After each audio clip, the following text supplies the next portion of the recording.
today I wanted to talk about something fun, and that is whitening your teeth. For the past 2 days, about 2 hours yesterday and about 2 hours today, I've been using my bleaching trays, and so I thought it would be a good time to share with you how that works and why I prefer the custom-made trays over all the other products that are out there.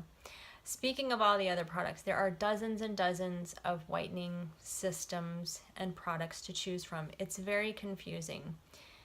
Here's what I want people to remember. Go to your dentist first to make sure that you don't have gum disease, to make sure that you don't have cavities, and to make sure that you are ready, stable, and a good candidate for a whitening product.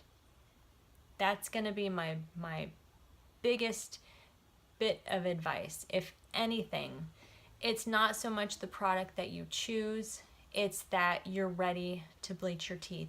There's no sense in having whiter teeth if you have a mouthful of cavities. And there's no sense in trying to make your teeth brighter if you've got a ton of tartar and plaque that are causing gum disease. That's my lecture. I'll stop there.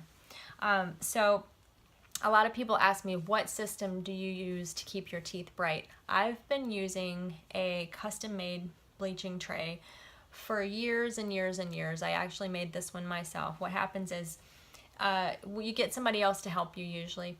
Using impression material, we make a stone model. This is a replica of my lower jaw. And off of that, we make a little flexible bleaching tray. And yes, it takes time, but this is how it works. You look in the mirror and you count back how many teeth you need to bleach on either side. I'm not going to bleach my molars because nobody sees it. So I go 4 teeth back on either side. Now, 2 ways to fill your tray. You can either do a line all the way across for all the teeth that you want to make brighter. I tend to do a little blob in each tooth section because I find that I'll use less material and it's less messy. So what you do is you put the blobs in each little tooth space, pop the tray in, kind of push on the front to smush the gel all around, evenly distribute it. And then that way, if you get a little extra, you just take a Q-tip and you get it off your gum line so that it's not sitting on your gum because you want it on your tooth.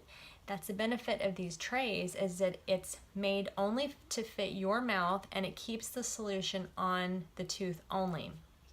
So here's how it works. The peroxide soaks down into the second layer of your tooth. If you look at your teeth under a microscope, they're very porous. They look like little sponges. And that hard enamel outer shell is actually quite hard to penetrate. You know, it's strong. It's like volcanic glass.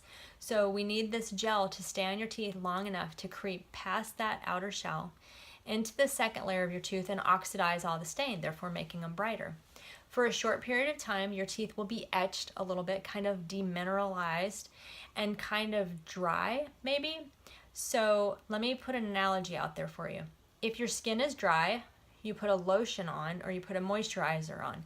If your teeth are dry or demineralized a little bit, you use a product like a prescription toothpaste. I use CleanPro. It's the one that I just like the flavor. It tastes vanilla mint. It has calcium phosphate fluoride. That's my preferred, but there are other ones out there on the market, plenty of toothpaste to choose from that rehydrate your teeth, put those minerals back on, and keep everything really comfortable.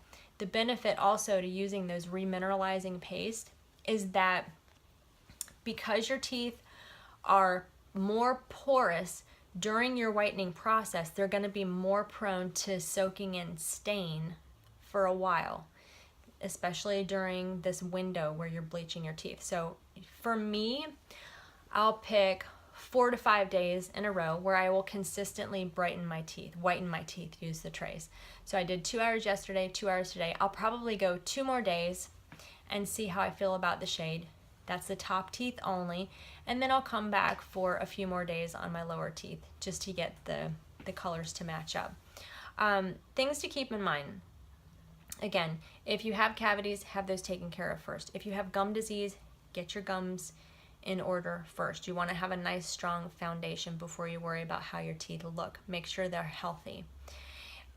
During this bleaching process, try to stay away from dark sodas, dark coffee, blueberries, red wine, pizza sauces, anything that looks really dark that you think has stained your teeth over time. During this whitening process, try to back away from those. Get your teeth really strong after that bleaching window by using a remineralizing toothpaste, and then you'll find that the shade stays brighter for a lot longer. So that's it. That's the custom made trays. That's my preferred method. If you guys have any questions, feel free to leave a comment. Thanks for watching. Have a great night.